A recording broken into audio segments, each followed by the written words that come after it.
Red book రాజ్యాంగానికి లోబడి పరిపాలన సాగుతున్న పరిస్థితులు మనం చూస్తున్నాం. రాష్ట్రంలో చంద్రబాబు నాయుడు గారు, పవన్ కళ్యాణ్ గారు, అలాగే మోడీ గారు ముగ్గురు నాయకత్వంలో ఏర్పాటైనటువంటి ఈ కూటమి ప్రభుత్వం శాంతి భద్రతలను కాపాడేటువంటి పోలీసు విధి నిర్వహణలకి కొత్త పోకడలో నడిపిస్తున్న పరిస్థితులను మనం చూస్తున్నాం. గతంలో మున్నెన్నడూ ఆంధ్రప్రదేశ్ రాష్ట్రంలో, ఉమ్మడి ఆంధ్రప్రదేశ్ రాష్ట్రంలో కూడా ఏ రోజు కూడా చూడనటువంటి పోలీసు విధి నిర్వహణలో కొత్త పోకడల్ని ఇవాళ ఈ కూటమి ప్రభుత్వంలో వీళ్ళ ముగ్గురు కలిసి నడిపిస్తున్న పరిస్థితులు మనం చూస్తున్నాం. పాత రోజుల్లో బీహార్ రాష్ట్రంలో, ఉత్తరప్రదేశ్ రాష్ట్రంలోనో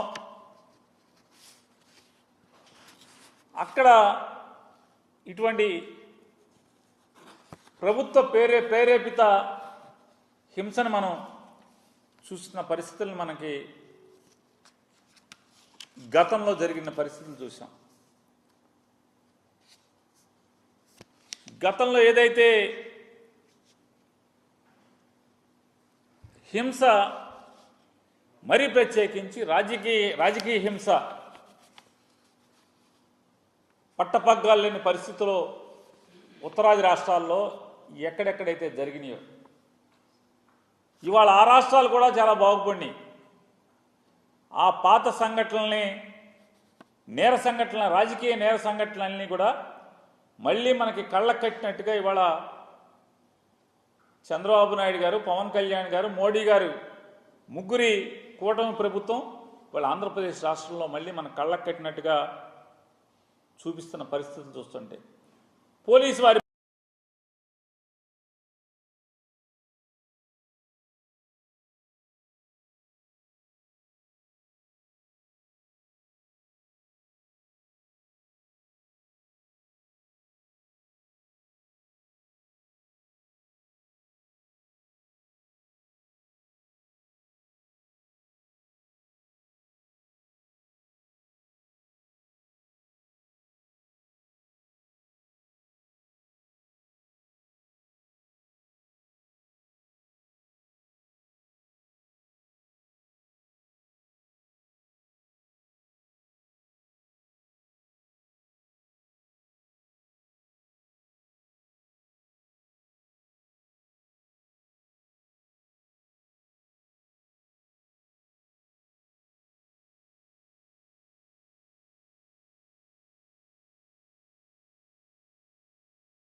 రోజు రోజుకి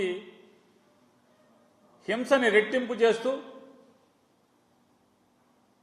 అరే ఇవాళ అంటే నిన్నే నయం కదరా బాబు కాళ్ళు చేతులు నరికి వదిలేశారు, నిన్నే నయం కదరా బాబు ఇల్లు తగలబెట్టి వదిలేశారు, నిన్నే నయం కదా, మొన్న నయం కదా బుల్డోజర్లతో జేసీబీలతో ఇల్లు పడేశారు. అట్లా రోజు రోజుకి హింస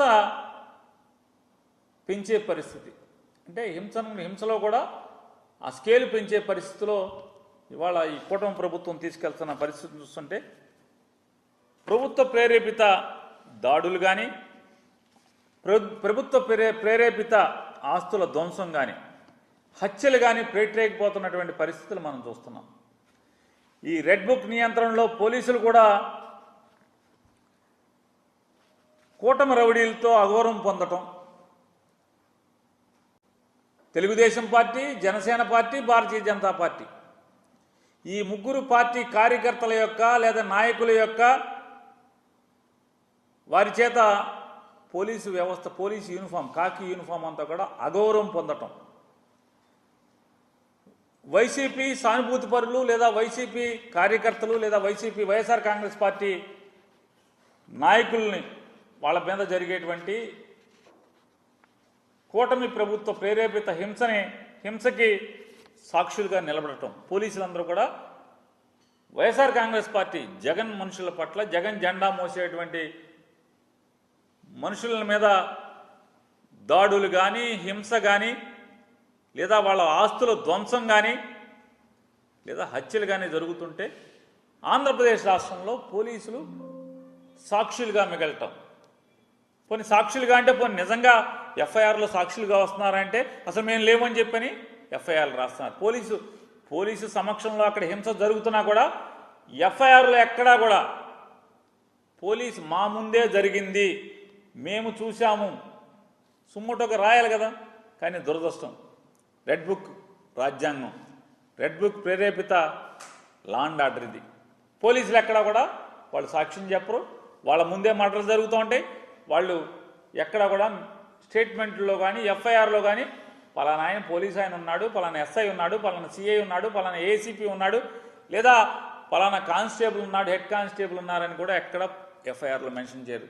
కానీ వాళ్ళు దగ్గరుండి అచేతనులై అలా చూస్తూ, అవసరమైతే వాళ్ళతో తిట్లు తింటూ, వాళ్ళతో తన్నులు తింటూ, అరే నేను విఆర్కి వెళ్తావా, విఆర్కి పంపిస్తావరా నిన్ను, సిఐని, ఎస్ఐని, డిఎస్పీని కూడా ఏరా ఒరే నిన్ను విఆర్కి పంపిస్తావరా అని తిడుతున్నా మాట్లాడరు, కాలర్ పట్టుకున్నా మాట్లాడరు. చంపుతున్న వైఎస్ఆర్ కాంగ్రెస్ పార్టీ వాళ్ళని మర్డర్లు చేస్తున్న పోలీసు నుండి కూడా కనీసం సాక్ష్యానికి కూడా వచ్చే పరిస్థితి ఆపట్లేదు. చంపుతుంటే, నరుకుతుంటే ఆపట్ల, పొడుస్తుంటే ఆపట్ల, కానీ సాక్ష్యంగా కూడా రావాలి కదా, వాళ్ళ డ్యూటీ అదే కదా. సుమోటోగా నా ముందే జరిగింది, నేనే సాక్ష్యం అని చెప్పి రావాలి కదా. అది కదా కాకి యూనిఫామ్ చేయాల్సింది. కానీ రెడ్ బుక్ రాజ్యాంగం రారెవరు. అలవాటుగా మారిపోయిన పరిస్థితులు ఇవాళ పోలీసులు యొక్క విధి నిర్వహణ చూస్తుంటే. నంద్యాలలో నిన్న జరిగింది, నిన్న తెల్లారుజామున. మరి ఇది ఎంత అంటే హేయం. ముగ్గురు కూడా తెలుగుదేశం పార్టీ నాయకులు, చంద్రబాబు నాయుడు గారు కానీ, పవన్ కళ్యాణ్ గారు కానీ, లేదా భారతీయ జనతా పార్టీ మోడీ గారు కానీ సిగ్గుపడాల్సినటువంటి పరిస్థితి. మీ నాయకత్వంలో నడుస్తున్న ప్రభుత్వంలో, మీచే నడపబడుతున్నటువంటి ప్రభుత్వంలో పోలీసు వ్యవస్థ ఏ రకంగా మీరు దిగజార్చారనేది ఇవాళ నంద్యాల జిల్లాలో జరిగినటువంటి హత్యా సంఘటన ఎంత కిరాతకం అంటే, నారపరెడ్డి అనే ఆయన డిఎస్పీ గారికి, ఎస్ఐ గారికి, సిఐ గారికి, డిఎస్పీ గారికి, ఎస్పీ గారికి అందరికీ ఫోన్ చేస్తాడు. సార్, మా ఊళ్ళో తెలుగుదేశం నాయకులందరూ కూడా గుంపులుగా పోగేసుకుంటున్నారు, జమ అవుతున్నారు, మాకెందుకో ఊళ్ళో ఏదో జరుగుతుందని చెప్పని భయంగా ఉంది, హింస జరుగుతుందని భయంగా ఉంది, మీరు పోలీసులను పంపించండి సార్ అని చెప్పని పంపిస్తే, ఫోన్లు చేస్తే గంటలు గంటలు గడిచినా పోలీసు రారు. నంద్యాల హెడ్ క్వార్టర్కి, నంద్యాల జిల్లా హెడ్ క్వార్టర్కి, అంటే జిల్లా ఎస్పీ ఉండేటువంటి చోటుకి, అతను బస చేసేటువంటి విధి నిర్వహణ చేస్తున్నటువంటి చోటుకి 12 కిలోమీటర్ల దూరంలో ఉన్నటువంటి సీతారాంపురం అనే గ్రామం నుంచి నారపరెడ్డి అని చెప్పని ఆయన ఫోన్ చేస్తే పోలీసు రారు. ఎప్పటికి వస్తారు? కొన్ని గంటలు గడిచిన తర్వాత ఒక ఎస్ఐ గారు, ఒక కానిస్టేబుల్ గారు, ఒక హోంగార్డ్ గారు వస్తారు. వచ్చి ఏం చేస్తారా అంటే, ఈ నారపరెడ్డికి చెప్తారు, నువ్వు ఇక్కడ ఉండబాకు, నిన్ను చంపేస్తారు, మేము ఆపలేం, నువ్వు వెళ్ళి పోలీస్ స్టేషన్లో దాక్కో, నువ్వు అర్జెంట్కి వెళ్ళిపో పోలీస్ స్టేషన్కి, నువ్వు పోలీస్ స్టేషన్కి వెళ్ళిపోయి స్టేషన్లో కూర్చుని నాకు సెల్ ఫోన్లో ఫోటో తీసి వాట్సాప్లో నాకు పంపించు, నువ్వు వెళ్ళిపో ఇక్కడి నుంచి. విన్నామా మనం ఎక్కడన్నా? ఎప్పుడన్నా ఏ ప్రభుత్వంలో అయినా విన్నామా? ఈ రెడ్ బుక్ రాజ్యాంగంలో ఇది జరుగుతుంది.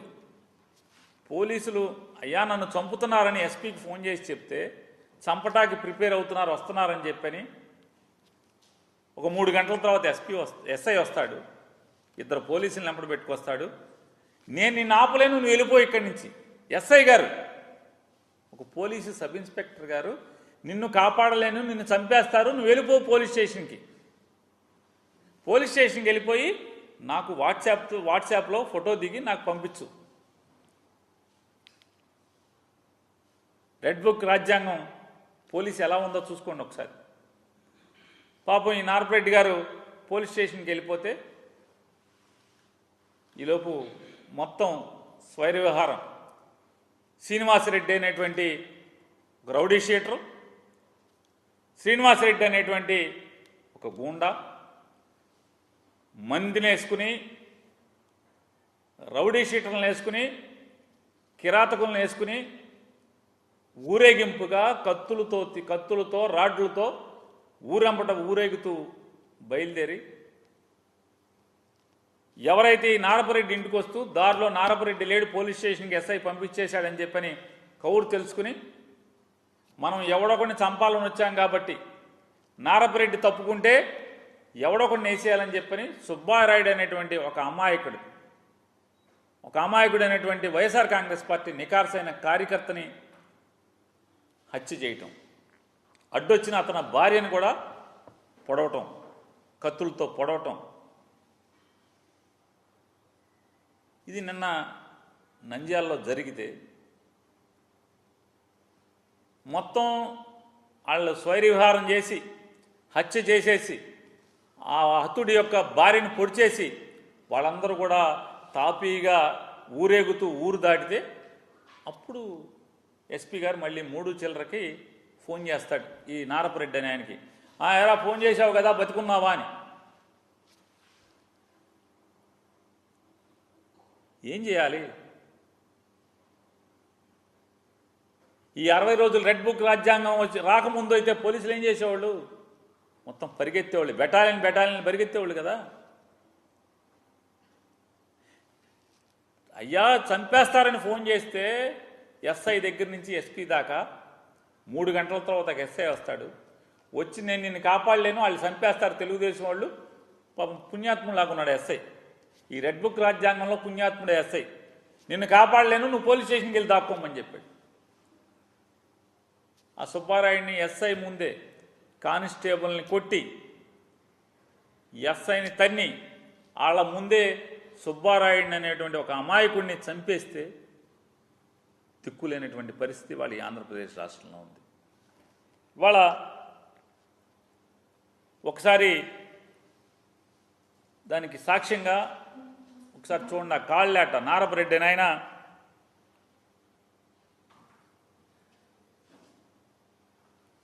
ఎస్పీ గారికి ఫోన్ చేసినటువంటి పరిస్థితులు, కాల్స్ అన్నీ కూడా 10:43 నుంచి ప్రాణాలు కాపాడుకుంటాకి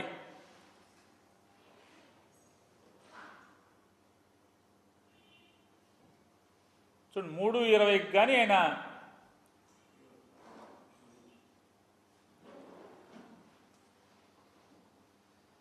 ఇది ప్రభుత్వ హత్య కాదా అని అడుగుతున్నాను. ఇది ప్రభుత్వ హత్య కాదా? నారా చంద్రబాబు నాయుడు గారికి బాధ్యత లేదా? ఈ రకంగా ప్రజలు మమ్మల్ని చంపేస్తారు, వస్తున్నారు చంపటాకని చెప్పని రాత్రి 10 గంటల నుంచి పోలీసుకి ఫోన్ చేస్తుంటే 10 గంటల చిల్లర నుంచి కాదు 10 గంటల చిల్లర నుంచే మర్డర్ జరిగింది 12 చిల్లర 1 గంటకి. ఆ టైంలో 10 గంటల చిల్లర నుంచే పోలీసుల కోసం రక్షణ కోసం ఫోన్ చేస్తుంటే వాళ్ళు ఎప్పుడో 3 గంటల తర్వాత పోలీసు వస్తారు, వాళ్ళ ముందే మర్డర్ చేస్తారు. వాళ్ళందరూ వెళ్ళిపోయిన తర్వాత ఎస్పీ గారు నిద్రలేస్తాడు. అప్పుడు ఊళ్ళోకి శవాన్ని కాపలా కాయటం కోసం ఒక 100 మంది పోలీసులను పంపిస్తారు. చూడండి విచిత్రం ఈ రెడ్ బుక్ పరిపాలన. అయ్యా మమ్మల్ని చంపేస్తారు కాపాడండి అని చెప్పని పోలీసులకు చెప్పుకుంటే పోలీసు రారు. నంద్యాల హెడ్ క్వార్టర్కి 12 కిలోమీటర్లు పోలీసులు రాలు. కానీ మర్డర్ చేసిన ముద్దాయిలందరూ కూడా ఊరేగుతూ ఊరు దాటి బయటికి వెళ్ళిపోతే, వాళ్ళు దాక్కుంటాకి పరారైపోయి వెళ్ళిపోతే అప్పుడు శవాన్ని కాపలా కాయటం కోసం, అంటే ఒకవేళ వైఎస్ఆర్ కాంగ్రెస్ పార్టీ వాళ్ళు ఈ చంపేసినటువంటి ఆవేశంలో ఏమన్నా తిరగబడి తెలుగుదేశం వాళ్ళు ఇళ్ల మీదకి వెళ్తారని అనుకుంటా అప్పుడు వచ్చేసారు సార్ 100 మంది పోలీసులు. విచిత్రమైన పోలీసింగ్, కొత్త పోలీసింగ్. చంద్రబాబు నాయుడు గారు నీతులు చెప్తున్నారు కదా మీరు, పవన్ కళ్యాణ్ గారు, మీ పోలీసింగ్ ఇది. పోనీ ఇవాళ ఈనాడు పేపర్లో రాస్తారు, ఎవరో దొండగులు హత్య చేశారు. ఎవరా దొండగుడు? చూడండి, ఆ దొండగుడు ఎవరు? రాయటానికి చేతులు కూడా రావట్లా పాపం ఈనాడు పేపర్ వాళ్ళకి.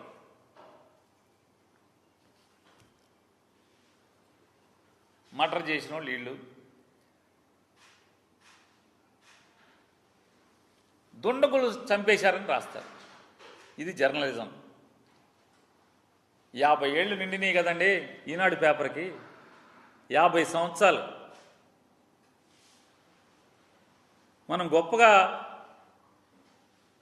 రాసుకుంటున్నాం గర్వంగా, 50 ఏళ్ళు జర్నలిజాన్ని కాపాడుతున్నాం. 50 ఏళ్ళు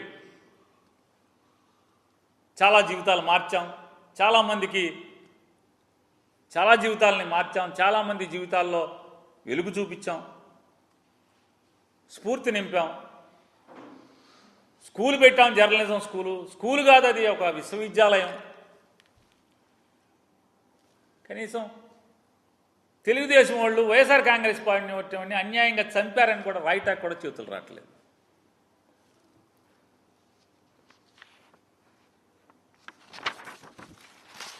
అంటే ముందే నన్ను చంపుతున్నారయ్యా, చంపుతాకు వస్తున్నారయ్యా అని చెప్పుకున్నా కూడా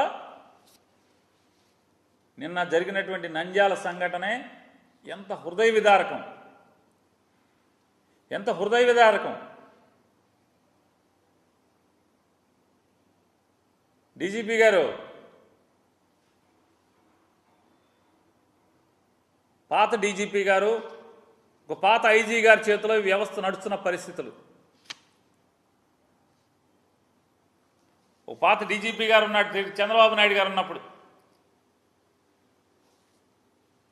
ఈ రెడ్ బుక్ వాళ్ళ చేతిలో పట్టుకుని దాని ఫోటోస్టాట్లు తీసి, రెడ్ బుక్ జిరాక్స్ కాపీలు తీసి, ఆ పాత డీజీపీ పాత ఐజీ ఇద్దరు కలిసి ఆ పుస్తకంలో రెడ్ బుక్లో రోజు బట్టి పడుతూ సాయంత్రానికి ఆ రెడ్ బుక్ రాసిన అతనికి ఏమో పాఠాలు అప్పచెప్పి, ఇవాళ సరే ఈ చాప్టర్ బాగానే అప్పచెప్పారు, మీరు ఈ పేజీ బాగానే అప్పచెప్పారు, రేపు చదువుకురండి అంటే మళ్ళీ హోంవర్క్ ఇస్తే హోంవర్క్ రాసుకుని మళ్ళీ చదువుకు వస్తారు.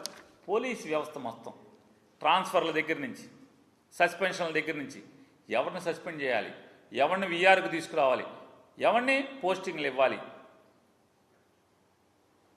ఎమ్మెల్యేకి సంబంధం లేదు, ఎస్పీకి సంబంధం లేదు, డిఐజీకి సంబంధం లేదు, మినిస్టర్లకు సంబంధం లేదు, హోమ్ మినిస్టర్కి సంబంధం లేదు. ఒక రిటైర్డ్ డీజీపీ, ఒక రిటైర్డ్ ఐజీ, రెడ్ బుక్, ఈ ముగ్గురు కలిసి ఈ రాష్ట్రంలో ఉన్నటువంటి పోలీస్ వ్యవస్థను నడిపే పరిస్థితులు ఇవాళ మనం చూస్తున్నాం. భారతదేశంలో ఇంత కిరాతకంగా రాజ్యాన్ని నడుపుతున్న ప్రభుత్వం ఎక్కడన్నా ఉందా అని అడుగుతున్నాను. ఇంత కిరాతకంగా, ఇంత ప్రభుత్వ ప్రేరేపిత హింస ఏ రాష్ట్రంలోనూ జరుగుతుందా?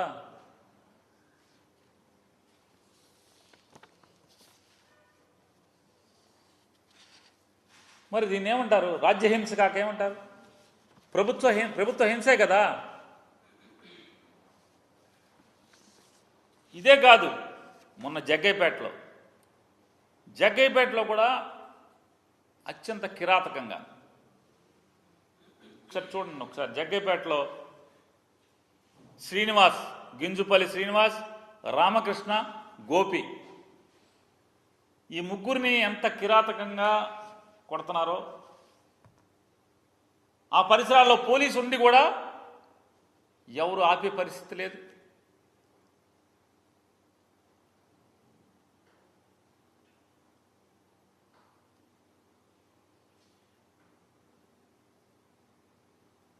ఆ రకంగా విచ్చలవిడి స్వైర వ్యవహారం. ఇది మణిపూరా, ఆంధ్రప్రదేశ్ రాష్ట్రమా?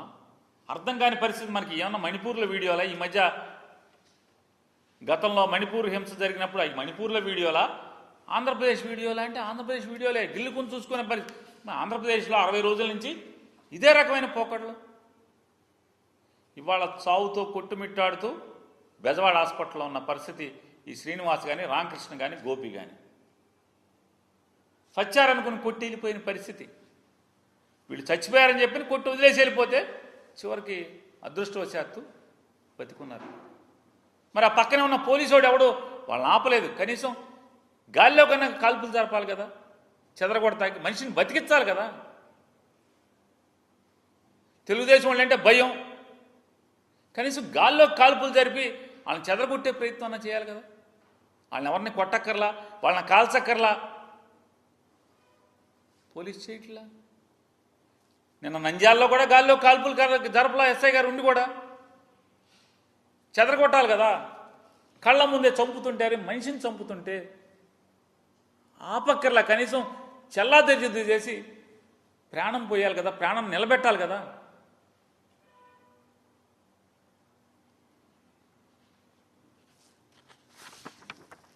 ఇంత రెడ్ బుక్ రాజ్యాంగం, రెడ్ బుక్ హింస ఇది. ఈ రకమైనటువంటి హింస, దాడులు నరి రోడ్డు మీదే, ఎక్కడో చీకట్లో దారి కాసి కొట్టే పరిస్థితులు కాదు. నడి రోడ్డు మీదే పట్టపగలు లేదు, పట్టపగలు లాంటి లైట్లు ఉన్న వెలుతురులో కానీ ఎక్కడ జంకు బొంకు లేనటువంటి. మరి పోలీసు చేష్టలడికి చూస్తుంటే మరి రౌడీ రాజ్యం కాక, రౌడీలు పెట్టిపోక ఏముంటుంది? ఎలక్షన్ల ముందేమో పవన్ కళ్యాణ్ గారు, చంద్రబాబు నాయుడు గారు అసలు మాటలకి శుభ్రంగా తేనె పూశారు. తేనె పూసిన మాటలు ఎంత తీయగా మాట్లాడారు.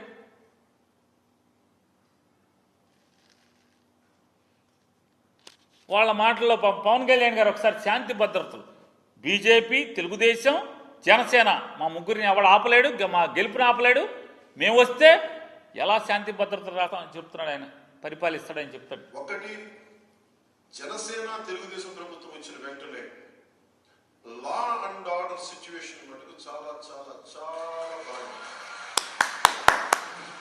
ఫాల్స్ కేసులు పెట్టినా, ఎలాంటి దౌర్జన్యాలు చేసినా అందరినీ తగు రీతిలో గుర్తించుకుంటాం. భవిష్యత్తు ఇప్పుడు చేసిన ప్రతిదీ కూడా సరైన విధంగా దాని సరైన రీతిలో స్పందిస్తున్నాడు బాగా. ఏది మర్చిపోలేదు. నిన్న పరిస్థితుల్ని చక్క పెడతాడు, సరిదిద్దుతాడు. మీరు స్థానికంగా ఏ వైసీపీ ఎమ్మెల్యేలు భీమవరం ఎక్కడున్నా కానీ భయపడకుండా మనము తెలుగుదేశం, భారతీయ జనతా పార్టీ కలిసి వచ్చిన ఈ రోజున ఏ వైసీపీ శక్తి ఆపలేదు. గెలుపుకి ఉన్నప్పుడే మనల్ని వైసీపీ వాళ్ళు ఏం చేయలేదు. ఇంతమంది కలిసి, ముగ్గురు కలిసి. చంద్రబాబు నాయుడు గారు కూడా మాట్లాడతారు, చూడండి ఒకసారి. ఫైనల్ గా గుడ్ గవర్నెన్స్, సమర్థవంతమైన పాలనతోనే ఇది సాధ్యం. ఈ గుడ్ గవర్నెన్స్ లో ఒక భాగం లా అండ్ ఆర్డర్. ఎక్కడ లా అండ్ ఆర్డర్ పటిష్టంగా ఉంటే అక్కడ పీస్ ఉంటుంది, ఎక్కడ పీస్ ఉంటే అక్కడ ప్రాస్పరిటీ ఉంటుంది. దానికి కూడా మేము కట్టుబడి ఉన్నాం. గట్టిగా నిర్ణయాలు చేసి లా అండ్ ఆర్డర్ మెయింటైన్ చేసి పటిష్టమైన యంత్రాంగాన్ని తయారు చేసి మళ్ళీ అనుకున్న ఇవన్నీ సాధిస్తానని తెలియజేసుకుంటూ, ఆయన ఏం చెప్పాడు? లా అండ్ ఆర్డర్ పటిష్టంగా ఉంటే పీస్ ఉంటుంది, ఎక్కడ లా అండ్ ఆర్డర్ పటిష్టంగా ఉంటే అక్కడ పీస్ ఉంటుంది, ఎక్కడ పీస్ ఉంటే అక్కడ ప్రాస్పరిటీ ఉంటుంది. అంటే ఆంధ్రప్రదేశ్ రాష్ట్రంలో ప్రస్తుతం లా అండ్ ఆర్డర్ పటిష్టంగా లేదు, పీసు లేదు, ప్రాస్పరిటీ కూడా లేదు. ఇదే కదా ఇవాళ. అంటే వీళ్ళ దుర్మార్గమైనటువంటి పోకడలు, రాజ్య హింస, ప్రభుత్వ ప్రేరేపిత హత్యలు, వినుకొండది మర్చిపోకముందే నంద్యాల, జగ్గయ్యపేట చచ్చిపోయారని చెప్పని వెళ్ళిపోయిన పరిస్థితులు.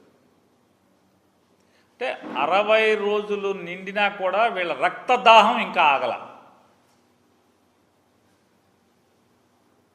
అంటే అధికారానికి వచ్చిన 60 రోజులు నిండినా కూడా వీళ్ళ రక్తదాహం ఆగకుండా ఈ రోజుకి అరువులు చూస్తూ రాక్షస రాజ్యాన్ని ఏ రకంగా నడుపుతున్నారో మనందరం ఇవాళ చూస్తున్నాం మనం.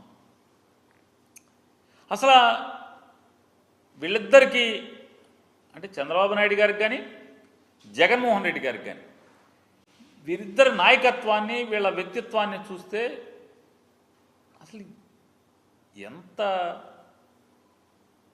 అంటే ఏంటి చంద్రబాబు నాయుడు గారు జగన్కి అసలు పోలికేంటి?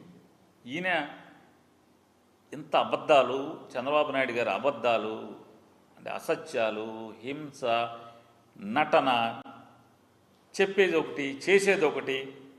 అయితే జగన్మోహన్ రెడ్డి గారు ఇలా ఉంటుంది. ఏం చెప్పాడు చంద్రబాబు నాయుడు గారు? ఎన్నికల ముందు ఏం మాట్లాడాడు? వాలంటీర్ల వ్యవస్థ కొనసాగిస్తాను, మీరు చాలా మంచోళ్ళు అన్నాడు. 10,000 ఇస్తా అన్నాడు. ఇవాళ వాలంటీర్ వ్యవస్థను మొత్తం తీసేసిన పరిస్థితి. ఇవాళ నేను మొత్తం పథకాలన్నీ కూడా అద్భుతంగా అమలు చేస్తాను మీకు అని చెప్పాడు. ఏ పథకం ఊసే ఎత్తలేదు. ఇవాళ జిల్లా కలెక్టర్స్ కాన్ఫరెన్స్ ఆయన అన్ని జిల్లాల్లోని కలెక్టర్లతో ఎస్పీలతో కాన్ఫరెన్స్ చేశాడు. మొదటి కాన్ఫరెన్స్ ఈ 5 ఏళ్ళ ఈ ప్రభుత్వంలో మొట్టమొదటి కాన్ఫరెన్స్. ఆయన మొట్టమొదటి కాన్ఫరెన్స్లో ఏం సందేశం ఇచ్చాడు? 5 ఏళ్ల క్రితం కూడా ఒక సందేశం ఇచ్చాడు. 2014లో కూడా మొట్టమొదటి కలెక్టర్స్ కాన్ఫరెన్స్లో కూడా, అయ్యా మా తెలుగుదేశం కార్యకర్తలు 10 ఏళ్ల నుంచి అధికారం లేకుండా ఎండిపోయి ఉన్నారు, మీ దగ్గరికి వస్తే మీరు వాళ్ళని జాగ్రత్తగా వాళ్ళ నాలుగులు తడపండి, వాళ్ళ నాలుగు ఎండిపోయింది 10 ఏళ్ల నుంచి అని చెప్పి కలెక్టర్లకు చెప్పినటువంటి పరిస్థితి. అయితే ఇవాళ 5 ఏళ్ల తర్వాత మళ్ళీ ఆయన ఏం మాట్లాడాడో ఒకసారి చూడండి. చంద్రబాబు నాయుడు గారు నేను ఒకటే చెప్తున్నా, this is the political governance. Political governance ప్రజాస్వామ్యం ఉన్నాం కాబట్టి పొలిటికల్ గవర్నెన్స్ మాకు మ్యాండేట్ ఇచ్చారు. ఏదైనా ప్రజాప్రతినిధులు వచ్చినప్పుడు ఆ సమస్య పరిష్కారం చేయడం, ఆ క్రెడిట్ వాళ్ళకి ఇవ్వడం. 5 ఏళ్ళ తర్వాత మీరు అక్కడ ఉండరు, మీకు ఆ క్రెడిట్ అవసరం లేదు. పొలిటికల్ గవర్నెన్స్ అంటే రాజకీయ పార్టీ ఏ రకంగా ఒక రాజకీయ పార్టీ నడుపుతారో గవర్నమెంట్ కూడా మేము అట్లాగే నడుపుతాం. మా ఎమ్మెల్యేలు కంట్రోల్లో మీరు ఉండండి. ఇంకోటి కూడా చెప్పాడు ఆయన, లేదనుకుంటా, ఎమ్మెల్యేలు కలెక్టర్ కలిసి ఒక వాట్సాప్ గ్రూప్ పెట్టుకోండి. ఇంతవరకు ఏ రాష్ట్రంలో లేదు. ఎమ్మెల్యేలు కలెక్టర్లు కలిసి ఒక వాట్సాప్ గ్రూప్ పెట్టుకుని రోజు మీరు ఆ వాట్సాప్ గ్రూప్లో చేసుకోండి. అంటే సాక్ష్యాలు దొరకకూడదు ఎవరికి, ఎవరేం మాట్లాడుకుంటున్నారో ఏమీ అంటే ఈయన కలవటం ఏం లేదు. ఒక హ్యాండ్ ఇన్ గ్లోవ్గా ఉండిపోండి మీరు, కలెక్టర్లు, ఎస్పీలు, ఎమ్మెల్యేలు అని ఆయన చెప్తాడు. మా వాళ్ళు ఏం చెప్తే అది చేయండి. ఇదే జగన్మోహన్ రెడ్డి గారు మొట్టమొదటి కలెక్టర్ కాన్ఫరెన్స్లో ఏం మాట్లాడారు ఒకసారి చూడండి. ఈ నవరత్నాలు ఈ మేనిఫెస్టోలో మెన్షన్ చేసిన ప్రతి అంశం కూడా ఈ అణగారిన వర్గాలు, ఈ పేద, ఈ రైతన్నాలు వాళ్ళ జీవితాలు బాగుపరిచేదాని కోసం అని చెప్పి మేనిఫెస్టోలో పెట్టారు. ఇక్కడ మీ అందరితో కూడా నేను ఒకటి రిక్వెస్ట్ చేస్తాను, ఇది ఇంప్లిమెంటేషన్ చేసేటప్పుడు మాత్రం దయచేసి మీ అందరితో కూడా నేను చెప్తా ఉన్నాను, కులం కానీ, మతం కానీ, ప్రాంతం కానీ, రాజకీయాలు కానీ, పార్టీలు కానీ ఇవేవి కూడా చూడద్దండి.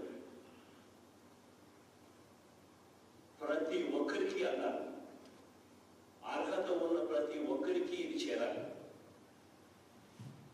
ఎవరన్నా మా పార్టీకి సంబంధించిన ఎమ్మెల్యేలు కానీ మాలో ఎవరన్నా మన అన్న, ఎందుకనంటే ఆల్ వన్, ఇది మన ప్రభుత్వం కాబట్టి మన పార్టీకి సంబంధించిన వాళ్ళు కానీ ఎవరైనా కూడా ఇవ్వద్దు అని అంటే మాత్రం దయచేసి ఇగ్నోర్ చేసేయండి. This is not how government is going to function. మనకు ఓటు వేయని వాళ్ళకు కూడా మనం మంచి చేయాలి. ఎన్నికలు అయ్యేదాకే రాజకీయాలు, ఎన్నికలు అయిపోయిన తర్వాత అందరూ మన వాళ్ళే. స్పెషలీ ఇటువంటి గవర్నమెంట్ స్కీమ్స్ ఏదన్నా అన్ని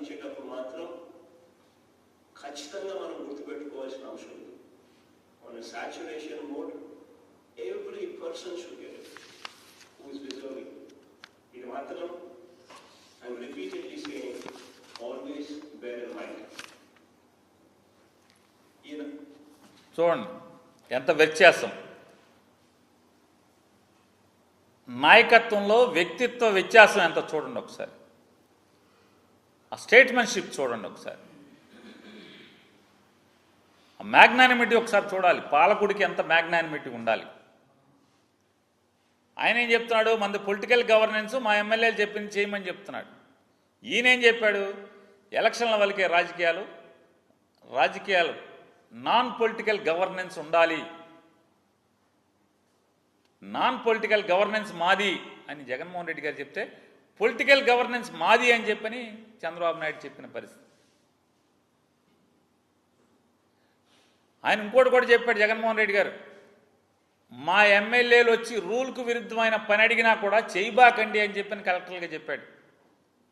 మొదటి కలెక్టర్ల ఎస్పీల కాన్ఫరెన్స్లో ఈయనేం చెప్తున్నాడు, మీరందరూ ఒక వాట్సాప్ గ్రూప్ పెట్టుకోండి, ఎస్పీను కలెక్టర్ని ఎమ్మెల్యేలని వాట్సాప్ గ్రూప్ పెట్టుకుని మీరందరూ జాగ్రత్తగా రాజకీయం చేయండి, రాజకీయపరమైనటువంటి గవర్నెన్స్ చేయండి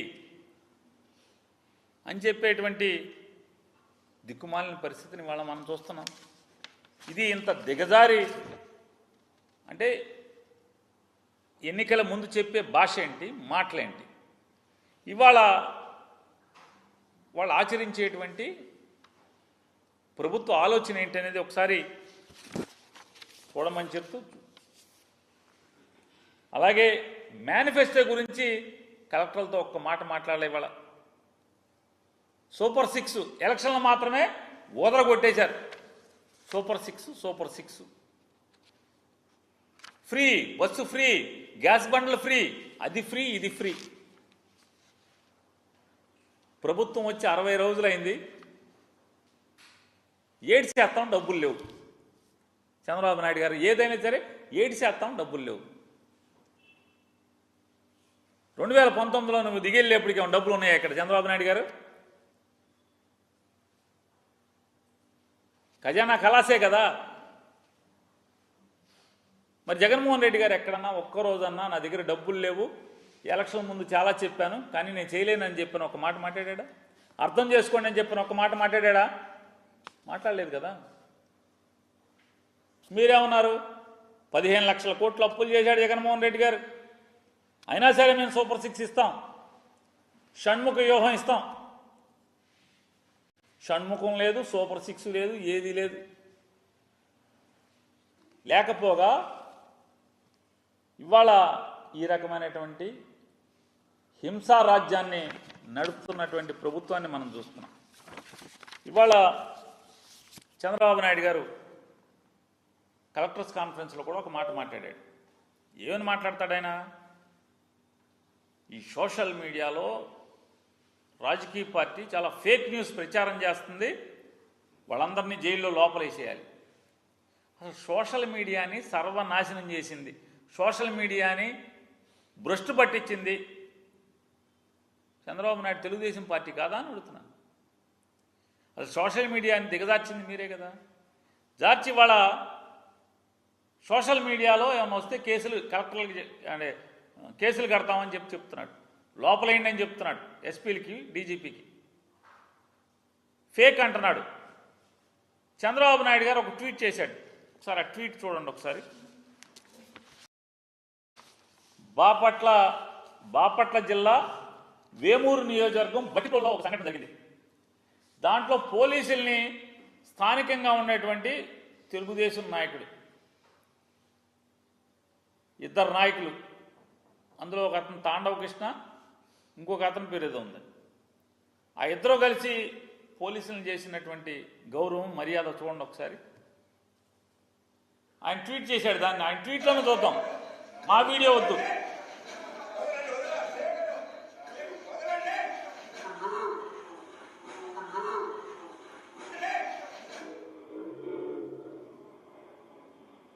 ఇది చంద్రబాబు నాయుడు గారి ట్వీట్, ఇది నేను ఇచ్చిన వీడియో కాదు, ఇది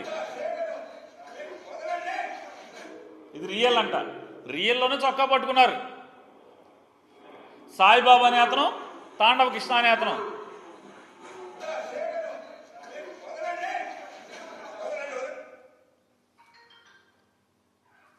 చంద్రబాబు నాయుడు గారి ట్వీట్ అది. దాంట్లో రియల్ అని పెట్టిన దాంట్లోనే సబ్ ఇన్స్పెక్టర్ చొక్కా పట్టుకున్న పరిస్థితి. బట్టిప్రోల్లో ఇద్దరు కలిసి సాయిబాబు పట్టుకున్నాడు, తాండవ కృష్ణ పట్టుకున్నాడు.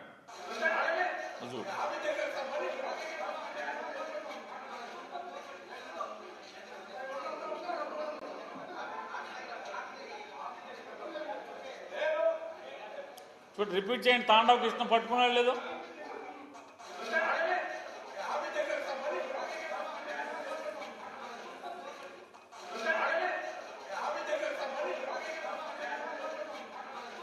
ఇప్పుడు ఎవరు ఫేకు?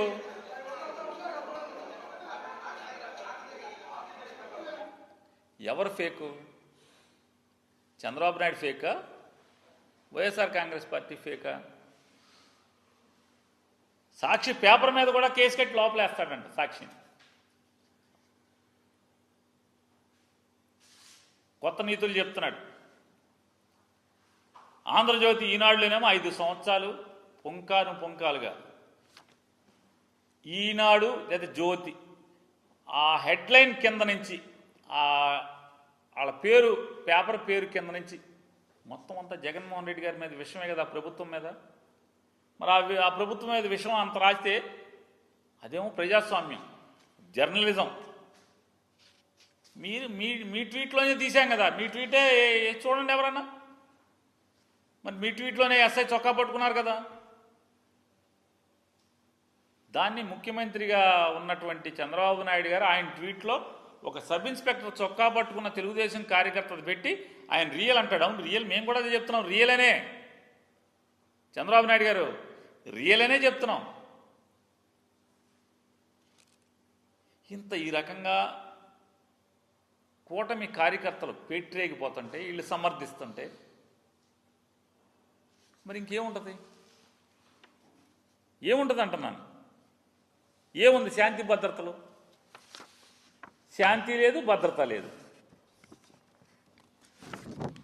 కలెక్టరల్ కాన్ఫరెన్స్లో మేనిఫెస్టో లేదు, కేవలం పొలిటికల్ గవర్నెన్స్ మాత్రమే ఉంటుంది. ఇది ఫేక్. ఎవరు ఫేక్? చంద్రబాబు నాయుడు గారు ట్వీట్ ఫేకా? చంద్రబాబు నాయుడు గారి మాటలు ఫేకా? ఏంటి? ఎవరిది ఫేక్? ఆయన ఆలోచనలు ఫేకా? ఏమని చెప్పాలి కదా. ఏంటి ఫేక్? ఏంటి?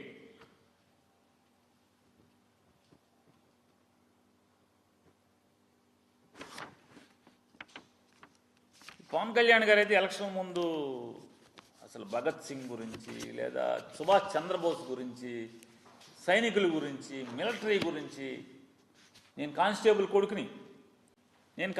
కొడుకుని, నాకు కాకి విలువ తెలుసు, కాకి మర్యాద తెలుసు, కాకి గౌరవం తెలుసు, కాకి పౌరుషం తెలుసు. ఉప ముఖ్యమంత్రి నోరిప్పితే ఒట్టు.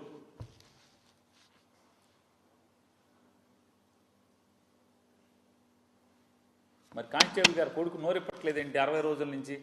ఈ రకంగా పోలీసుల మీద రోజు పోలీసులు తంతంటే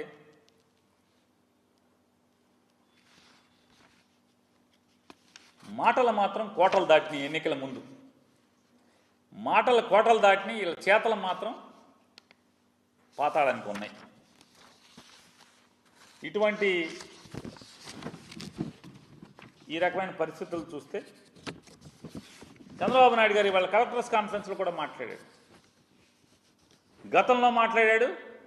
జగన్మోహన్ రెడ్డి గారిని సైకో అని మాట్లాడాడు. పవన్ కళ్యాణ్ గారు మాట్లాడాడు. ఏంటది? అది వాళ్ళ ఇంటి బయట ఏంటిదండి అది? జగన్మోహన్ రెడ్డి గారు కూలగొట్టాడు అది ఇది అని చెప్పని